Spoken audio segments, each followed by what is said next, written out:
Il y a 15 jours, quand j'ai rencontré à Jérusalem Avram Ronovitch, peu de temps après ses 100 ans, quelques jours après, il est né en 1924 à Volomine.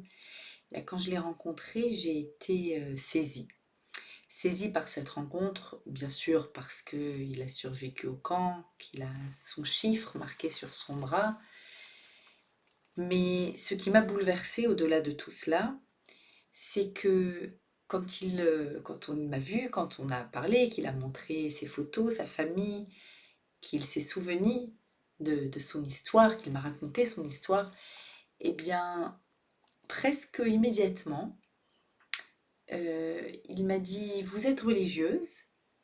Et il m'a dit, vous savez, moi aussi avant la Shoah, avant tout ça, j'étais religieux.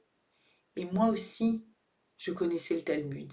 Et là, sans aucune préparation, il se met à réciter des Mishnayot de la Maseret Roulin, les unes après les autres, comme ça. Il n'arrivait plus à s'arrêter. S'entend toute sa tête, et naturellement, sa Torah, la Torah de son enfance, sortait. Je savais, mon ami m'avait raconté, que quelques jours auparavant, le jour de ses 100 ans, il a pour la première fois depuis 80 ans demandé à remettre cette filine, les lanières de cette filine sur le chiffre. Une image qu'on n'oubliera jamais. Et la question que je voudrais poser aujourd'hui, c'est la question de son réel désir. Quand il mettait les tefilines, quand il récitait Choulin, son visage rayonnait littéralement, réellement. Alors bien sûr, il a vécu l'indicible, l'inimaginable, et cela à cause des souffrances qu'on ne peut imaginer, bien sûr. Et malgré ces souffrances, et derrière toutes ces couches successives de souffrances, il y a cette émotion, il y a ce désir. Je voudrais poser la question pour la parashat Be'alotecha, la question du désir. Toute la parashat Be'alotecha, il me semble que toute la paracha de Be'alotecha pose la problématique du désir. Effectivement, on a des passages assez saisissants dans cette paracha, de plaintes successives des Béné Israël envers Moshe. Alors au début, les mitonénimes, les plaignants littéralement, et puis ensuite, parce qu'il faut savoir que quand on se plaint, c'est très contagieux. Donc il y a au début un petit groupe qui se plaint, puis un autre groupe qui vient se plaindre avec le premier groupe, et puis ensuite ça s'élargit, et puis on arrive à une plainte généralisée. On a faim, on veut manger le poisson qu'on mangeait en Égypte, la courge, la courgette, et donc on se plaint, on veut à manger. On veut à manger, et il y a une réponse assez extraordinaire dans la paracha de Moshe. Moshe répond de toutes les façons. Alors, il faudrait que je leur donne Hatson, Habakar, je leur donne du petit, du gros bétail, et puis même ou Lahem et kol dagé hayam. Et même si je leur trouvais tous les poissons de la mer, Yasef Lahem ou Lahem, même si je leur présentais tout ça, ça ne suffirait pas. Et c'est le Or HaChaim Akadosh qui vient et qui fait la remarque, il dit, en fait, ici, ce que Moshe dit, c'est que même si j'arrivais à leur amener maintenant, là, dans le désert, toutes les sortes de poissons les plus délicats, les poissons de la mer, ils râleraient parce qu'il y a une sorte, un mine, une espèce de poisson que je leur ai pas amené. Ils iraient chercher l'espèce manquante pour en faire une plainte. On a ici vraiment toute la thématique du désir qui est posée dans cette paracha. Ils ont envie d'avoir envie, ils ont envie sans arrêt, un peu comme Calliclès dans le texte de Platon, qui va présenter, qui va donner naissance à toute la thèse de l'hédonisme, où on doit tout satisfaire. C'est un peu ça que le Or HaChaim dit, c'est-à-dire il faut remplir tous les désirs. toutes les envies. Et on voit que ces 2 épisodes de plainte sont catastrophiques, et Akadosh Baruch Hu va se mettre en colère, et tout ça va très mal se terminer. Alors, en fait, il me semble que dans cette paracha, on nous invite à réfléchir, donc bien sûr sur les désirs à outrance, sur tous les désirs. Alors, non pas qu'il ne faille pas désirer, le désir c'est la vie elle-même, le ratson, c'est l'expression de notre cœur. Mais justement, on va faire la différence entre le désir et la volonté. Et on va voir que en fait, ce type-là de désir qui est présenté dans la Torah, ce désir à outrance, ce trop-plein de désir-là, d'avoir envie, eh bien en fait, va les écœurer, et d'ailleurs c'est même la réponse littérale, textuelle, dans la paracha d'Akadosh Baruch Hu, il dit « Je vais leur donner des cailles à en vomir, ça va leur sortir par le nez. Ils en pourront plus, ça va déborder. » Un peu comme toujours dans ce texte-là de Platon, où avec le fameux machal, la fameuse allégorie des tonneaux percés, c'est-à-dire qu'on a beau les remplir, étant donné qu'ils sont percés, eh bien, il n'y aura jamais de satisfaction. On est vraiment, vraiment ici dans la présentation du cycle infernal de l'insatisfaction permanente. Et en fait, ici, je crois que la Torah nous invite à réfléchir au désir et à faire la différence entre le désir et la volonté réelle. C'est-à-dire qu'il y a ici une réflexion que l'on doit faire concernant notre réelle volonté. Est-ce que cette expression du désir est la manifestation d'une vraie volonté, de ce qu'on appelle le ratson qui est l'expression du cœur, le cœur a de la volonté, veut, et est-ce que finalement il s'agit ici d'une volonté profonde? Alors, pour bien comprendre ce thème-là, il faut se souvenir que Akadosh Baruch Hu nous a créés volontairement manquants. Et alors, manquants à plusieurs titres, et notamment quand Hachem a séparé l'homme de la femme, qui au début était androgyne, Adam était androgyne, eh bien, il l'a séparé justement pour créer un manque fondamental à l'intérieur de l'homme, à l'intérieur de la femme. Et finalement, le fameux Etsev, Itzavon dont on parle dans Bereshit, qui est la conséquence de la faute originelle, est finalement un moteur, c'est une forme de frustration, mais qui va créer un moteur, qui va créer un désir. Alors quel type de désir? La question c'est, est-ce qu'on va essayer de remplir le manque? Le manque est intrinsèque à notre condition d'humain. Est-ce qu'on va essayer de remplir ce manque en allant chercher à l'extérieur de nous quelque chose qui va pouvoir le satisfaire immédiatement? Et la première image qui me vient, c'est quand on ouvre le frigo. Et des fois, on va ouvrir le frigo à 5 minutes d'intervalle, à 2 minutes d'intervalle. Alors, personne n'a fait les courses entre-temps, c'est le même frigo. Et on va se retrouver encore une fois comme un imbécile devant le frigo, comme pour dire j'ai envie de quelque chose.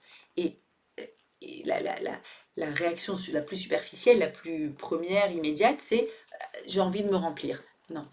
En fait, ce vide-là, ce vide constitutif de notre être, est là pourquoi? Eh bien pour qu'en fait on aille faire une recherche non pas à l'extérieur de nous, mais à l'intérieur de nous.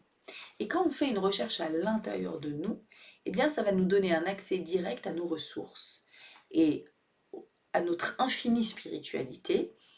Et comme il y a à l'intérieur de nous un désir de hauteur, un désir de grandir, alors peut-être si on arrive à orienter ce désir vers l'intérieur de nous, on va, on l'espère, réussir à faire en sorte que ce désir se transforme en volonté d'accomplissement, en capacité de s'accomplir et en capacité de trouver à l'intérieur de nous une spiritualité qui est infinie.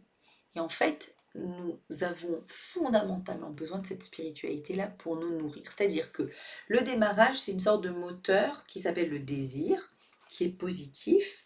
Positif quand on arrive à bien l'orienter, à l'orienter vers l'intérieur de nous, vers notre volonté réelle, pas une volonté extérieure, pas une volonté superficielle, une volonté réelle qui va nous donner accès à nos ressources qui sont infinies et donc à une capacité de grandir qui, elle aussi, est infinie. Et donc, la première erreur qu'il ne faut pas faire, c'est par exemple quand un enfant a envie de quelque chose, de le satisfaire immédiatement.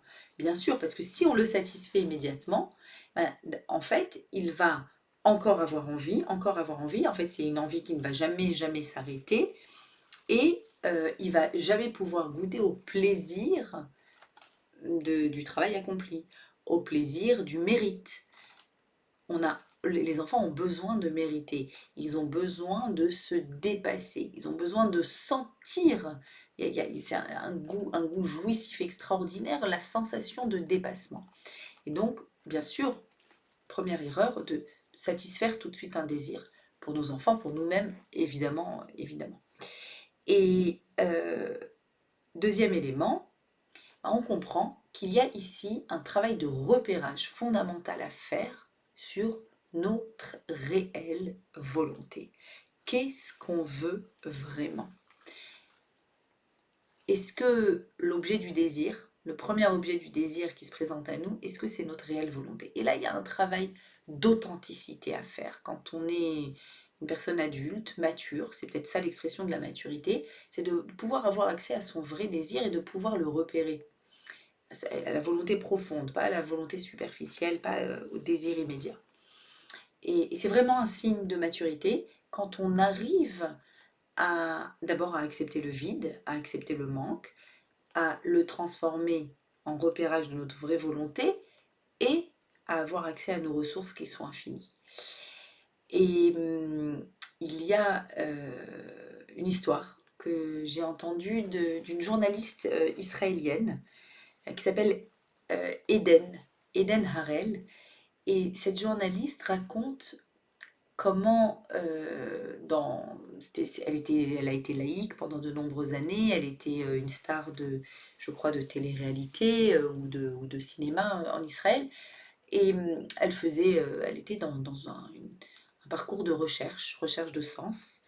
Oui, on peut être juif, vivre en Israël et être dans un vide de sens phénoménal. C'est tout le paradoxe de notre peuple. Et oui, parce qu'on n'a pas l'idée d'aller tout de suite vers la Torah.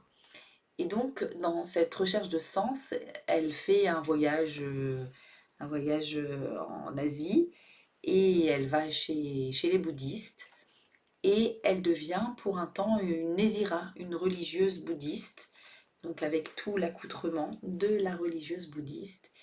Et elle fait une longue retraite, une longue recherche. Et à un moment dans cette recherche, il va falloir qu'elle rentre en Israël. Mais elle est toujours cette nonne, cette religieuse bouddhiste. Et donc elle arrive avec cet accoutrement-là en Israël. Et elle revoit ses copines, très tendance, et elle la voit comme ça. Et tout le monde est émerveillé. Waouh! C'est incroyable, tu vas au bout de ta recherche, ça a l'air super intéressant ce que tu fais, parle-nous. Et là, ton vêtement de bouddhiste, waouh, qui couvre tout. Waouh, waouh, waouh, tout le monde est émerveillé parmi ses amis. Elle va continuer sa recherche et heureusement elle arrive, finalement à la fin on arrive à la maison, elle arrive à la Torah. Elle arrive à la Teshuvah. Elle est aujourd'hui une femme pratiquante. Et quand elle est devenue une femme pratiquante, les années sont passées, et que là, elle a eu l'accoutrement de la femme pratiquante, là, tout d'un coup, c'était plus waouh. Là, tout d'un coup, ses amis la trouvaient complètement arriérée, complètement poussiéreuse, complètement vraiment l'archétype vraiment du Moyen-Âge et complètement passé.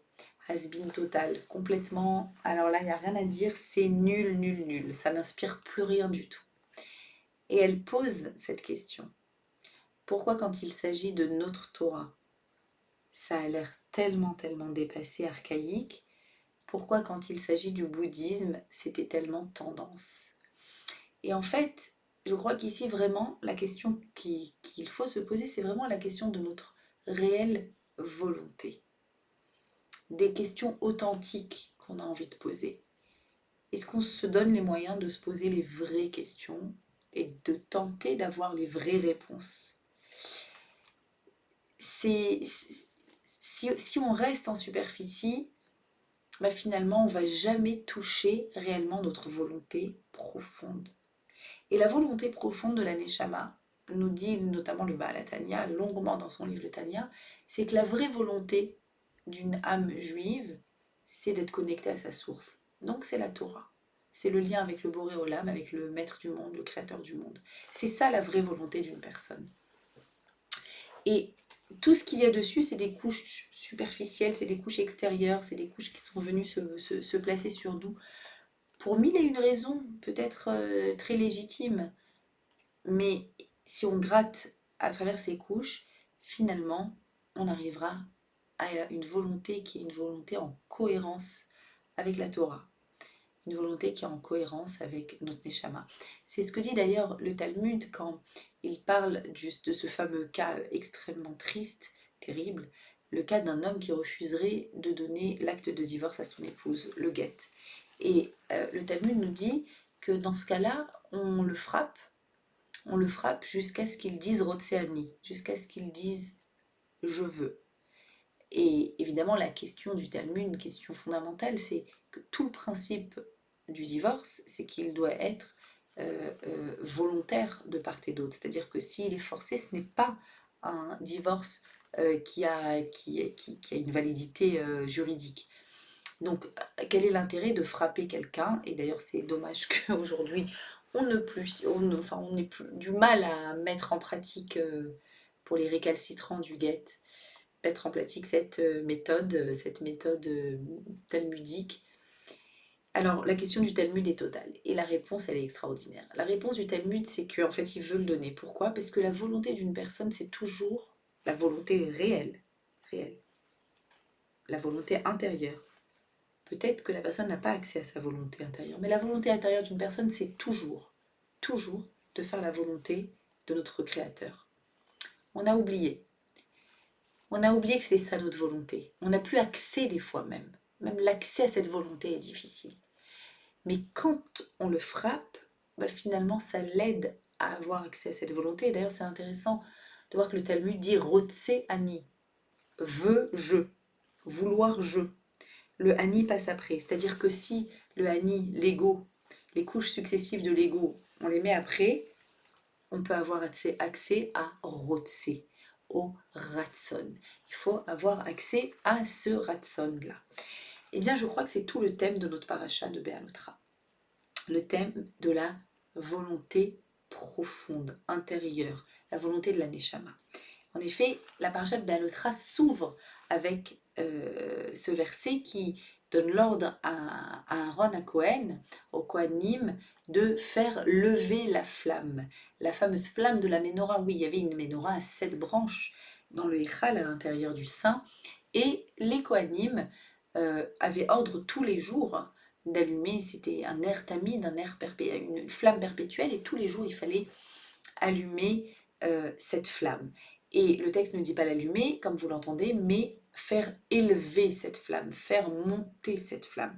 Alors on connaît toute l'image du nerf de la flamme dans la Torah, Ner Hashem Nishmat Adam, la Neshama, l'âme de l'homme, c'est une flamme de Dieu. La flamme vient toujours dans notre tradition représenter l'âme, l'intériorité. Vous voyez comme elle pointe vers le haut, vous voyez qu'elle est insaisissable, qu'elle est lumineuse, mais qu'elle éclaire, mais finalement, quand on la regarde, on ne voit pas. Elle permet de voir. Vous voyez, c'est très particulier le thème de la flamme.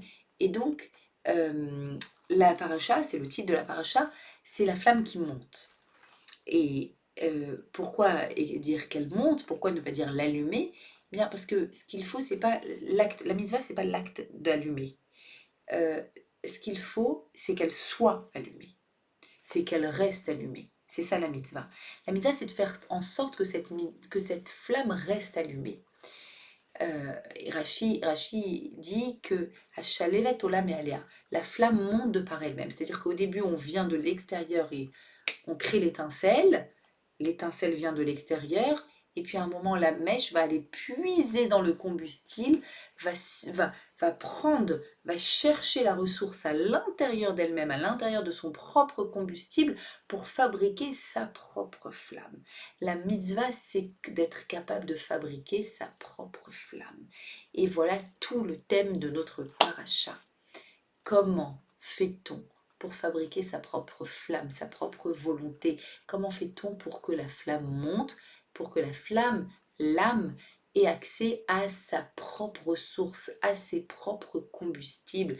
Comment fait-on pour ne pas aller chercher à l'extérieur de soi une source d'étincelles, une source de lumière, mais pour avoir accès à sa propre volonté? Et c'est finalement toute l'histoire de notre vie. Toute l'histoire, d'abord, c'est l'histoire du chinour, de l'éducation. L'éducation d'un enfant peut se résumer à cette posture-là, d'être en tant que parent l'étincelle, mais de faire en sorte que l'enfant puise en lui-même et ait le goût de sa propre volonté. Et en fait, on pourrait vraiment définir comme ça l'acte éducatif. C'est-à-dire que si on a la posture du parent qui met un cadre, qui met des lois, qui punit, qui fixe finalement, qui fixe les conditions de vie dans la maison, alors un enfant, je dirais, docile ou un enfant qui a peur de la punition va se conformer aux règles, va suivre les règles. Mais la vraie question, c'est demain quand il n'y a plus les règles, comment sera cet enfant? On peut mettre à un enfant un filtre, pas on peut, on doit mettre un filtre sur son portable, c'est une obligation morale. Mais la vraie question, c'est qu'est-ce qui va se passer quand il sera adulte? Quand il sera adulte et qu'il n'y aura pas forcément de filtre, même si un adulte doit, je pense, ça peut être positif de garder un filtre de nos jours, mais quoi qu'il en soit, vous avez compris l'idée, en fait, quand il n'y a plus le cadre, quand le cadre n'est plus là, est-ce qu'on arrive à trouver des ressources à l'intérieur de nous-mêmes pour faire les mitzvot, pour se discipliner, se structurer, être travailleur, etc. etc. C'est-à-dire que si l'enfant fonctionne seulement à cause du cadre, bien finalement on est dans une relation de domptage.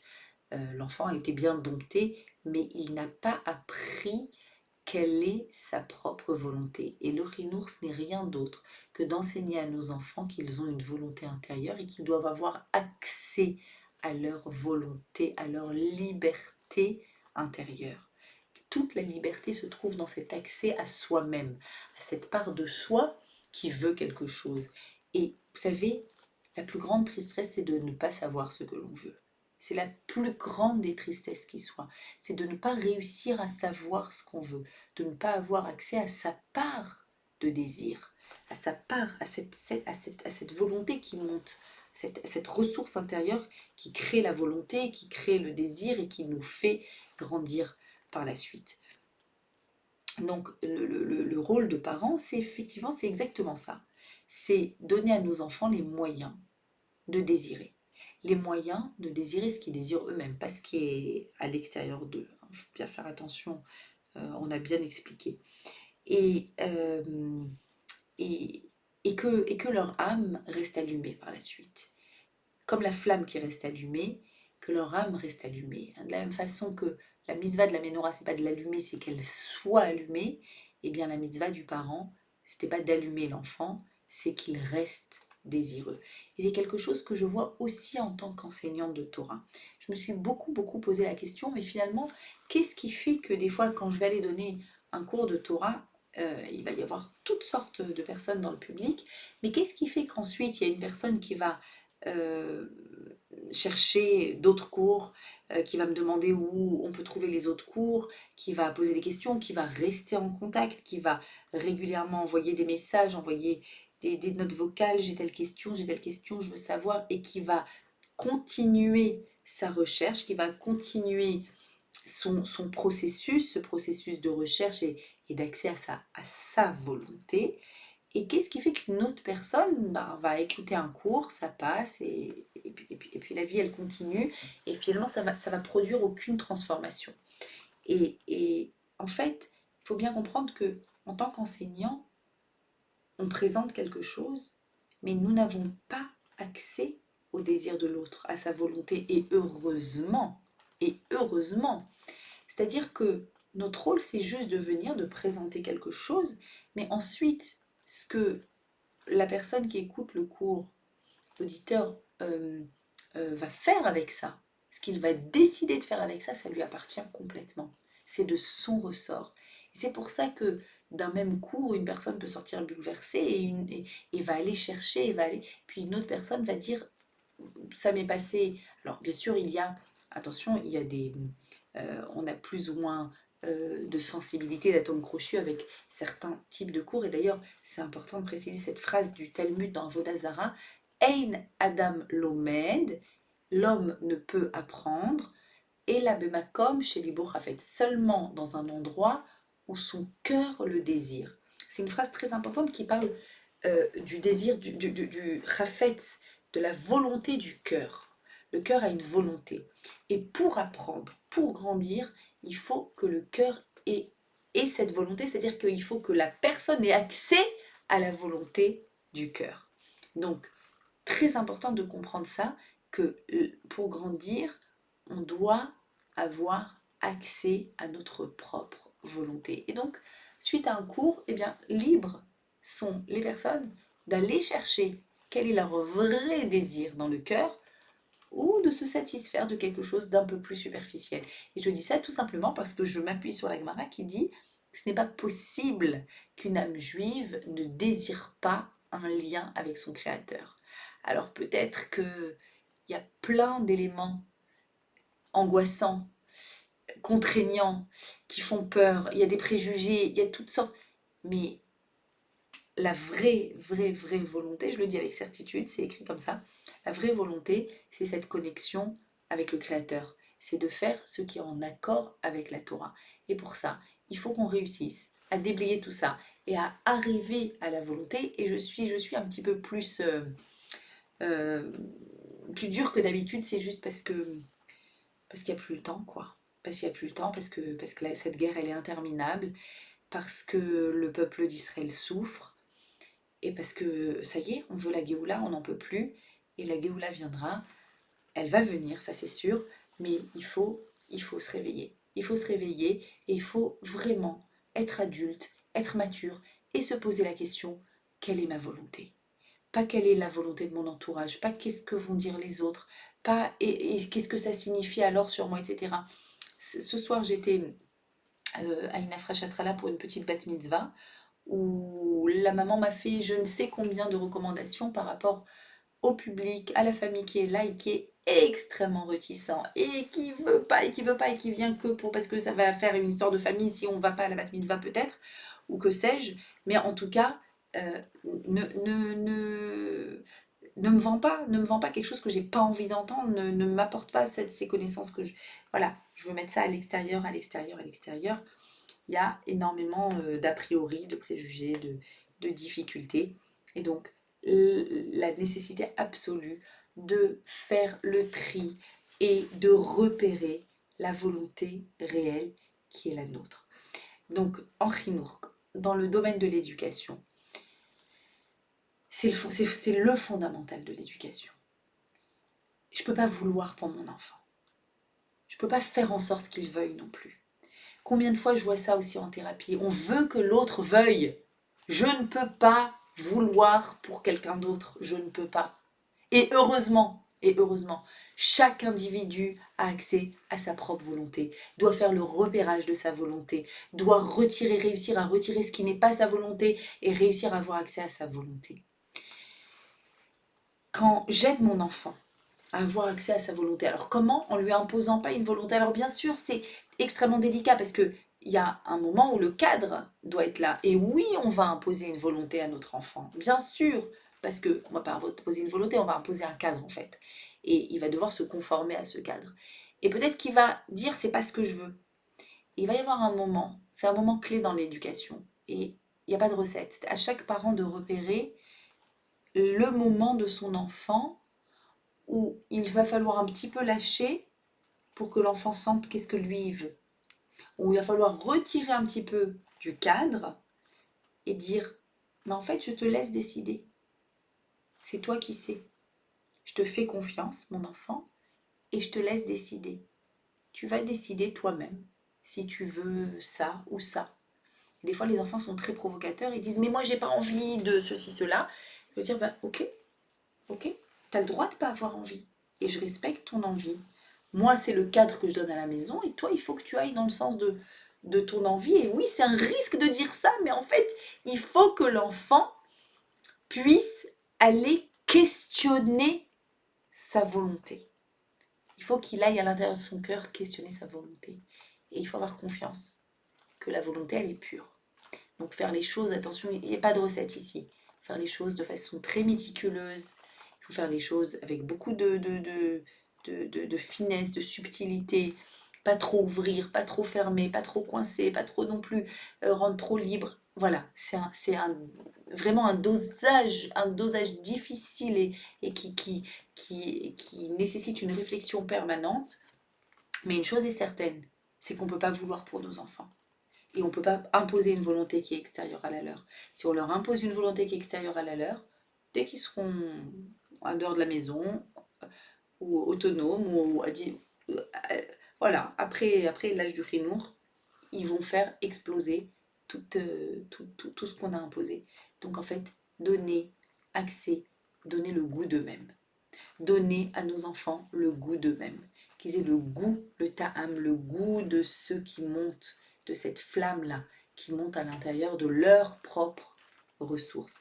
Et c'est l'explication du Khatam Sofer sur ce verset du roi Salomon, Lechu banim shimuli, allez les enfants shimuli, écoutez-moi, Irat Hashem alamdechem, la crainte de Dieu, je vais vous enseigner. Et Rav Yakovson donne l'explication du Khatam Sofer, il dit, effectivement c'est un verset étrange, Lechu banim, allez, partez les enfants, shimuli, écoutez-moi, j'ai pas compris. On doit leur dire, venez, écoutez-moi, venez, rapprochez-vous, écoutez-moi, je vais vous enseigner la crainte de Dieu. Non, les roubanim, allez, partez, écoutez-moi, je vais vous enseigner la crainte de Dieu. Et le Khatam Sofer explique, justement, quand ils sont à côté de moi, qui sont venus, ils m'écoutent. Ils m'écoutent et j'enseigne la crainte de Dieu. Ils sont obligés de m'écouter, ils sont à côté de moi. Quand ils vont partir, est-ce qu'à ce moment-là, ils vont m'écouter et je vais pouvoir leur enseigner la crainte de Dieu? Est-ce qu'à ce moment-là, ils maintiendront cette crainte de Dieu quand les roubanim, quand ils vont partir, quand ils ne seront pas devant moi? Et on doit avoir toujours ce verset dans la tête, toujours. Je dois faire en sorte que quand ils ne sont pas là, ils soient des bonnes personnes. Pareil, dans une école, l'objectif, le projet pédagogique, c'est pas que tout aille bien dans l'école, bien sûr, mais qu'ils sortent avec des valeurs, qu'ils sortent avec des outils, qu'ils deviennent des adultes responsables avec tous les outils qu'on a à leur donner. Et tout ce que nous disons là, qu'on ne peut pas vouloir pour l'autre, évidemment, ça s'applique au couple. Combien de fois dans mon expérience de thérapeute, combien de fois je vois cette scène qui est bouleversante d'un couple où l'un des deux veut beaucoup. Alors ça peut être un couple qui n'est pas encore marié, et un des deux veut la date, veut l'engagement, veut que ça avance. Il a beau vouloir, il ne peut pas vouloir pour l'autre. On ne peut pas créer une volonté chez quelqu'un. Alors bien sûr, il y a un principe dans la Torah qui dit après les actions, le cœur vient. C'est-à-dire que des fois, quand il y a quelque chose qu'il faut faire, eh bien c'est le behavior, c'est toute la théorie comportementale. C'est-à-dire que un comportement répétitif, si on adhère bien sûr à ce comportement, attention, à la fin, il a une implication aussi sur nos désirs, sur notre cœur. D'accord? Et notre cœur est entraîné par ce comportement. Mais on ne peut pas, mais ça c'est volontaire, c'est-à-dire que c'est une personne qui décide d'avoir un comportement et ça va influencer et influer sur son cœur. Mais une personne ne peut pas désirer pour l'autre. C'est pas possible. Donc même si j'ai une très très grande volonté, je ne peux pas faire en sorte que l'autre veuille. Et quand c'est des conjoints, des couples mariés, et qu'un des deux veut absolument arranger, et que l'autre, ça y est, il est vidé, il n'a plus de force, et que je vois un des deux qui bataille, qui rame, il rame tout seul, et il rame dans le vide, on ne peut pas vouloir pour l'autre. On ne peut pas. il faut que les deux veuillent. Il faut que les deux ensemble veuillent. Et quand il y a deux volontés qui se rencontrent, alors là, tout est possible. Tout est possible. Et je conclurai par un passage extraordinaire dans notre paracha qui parle aussi de la volonté et qui montre à quel point, quand on a accès à sa propre volonté, on peut atteindre des sommets.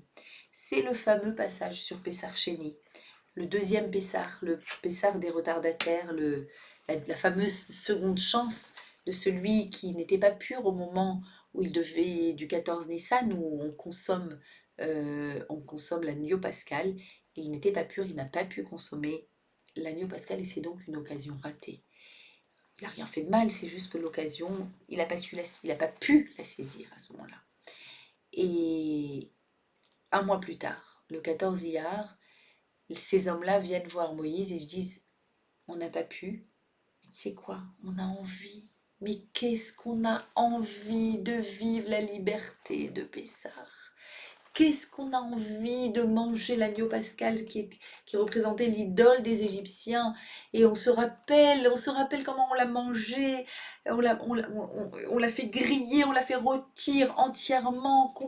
Et on veut vivre cette liberté.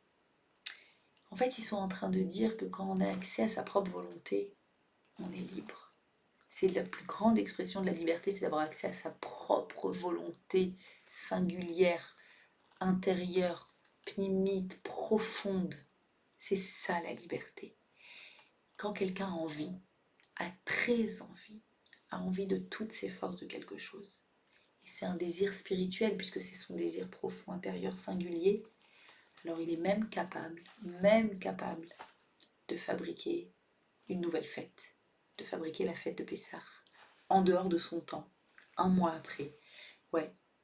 Ein davar omed bifnei haratzon, dit-on. Rien n'est plus fort que la volonté, la vraie volonté que nous avons à l'intérieur de nous-mêmes. Alors cette semaine, Bezrat Hashem, c'est ça que je vous souhaite, c'est de réussir à avoir accès à votre volonté, la réelle, à faire le tri, à repérer votre volonté. Et vous allez voir, votre volonté, elle est en accord avec la Torah, avec votre Créateur. Et finalement, quand on réussit à enlever toutes ces couches superficielles et à accéder à notre volonté profonde, on a accès à la plus belle des libertés. Shabbat Shalom, à bientôt.